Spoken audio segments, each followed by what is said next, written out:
بسم اللہ الرحمن الرحیم۔ السلام علیکم ورحمۃ اللہ وبرکاتہ۔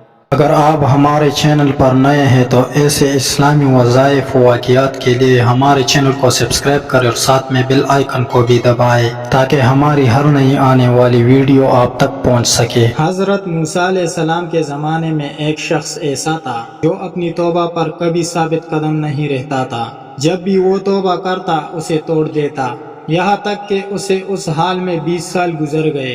اللہ تعالیٰ نے حضرت موسیٰ علیہ السلام کی طرف وحی کی کہ میرے اس بندے سے کہہ دو میں تجھ سے سخت ناراض ہوں۔ جب حضرت موسیٰ علیہ السلام نے اس آدمی کو اللہ کا پیغام دیا تو وہ بہت غمگین ہوا اور جنگلوں کی طرف نکل گیا۔ وہاں جا کر بارگاہ رب العزت میں عرض کی، اے رب ذوالجلال، تیری رحمت کم ہو گئی یا میرے گناہوں نے تجھے دکھ دیا؟ تیری بخشش کے خزانے ختم ہو گئے یا بندوں پر تیری نگاہ کرم نہیں رہی؟ تیرے عفو و درگزر سے کون سا گناہ بڑا ہے؟ تو کریم ہے، میں بخیل ہوں، کیا میرا بخل تیرے کرم پر غالب آ گیا؟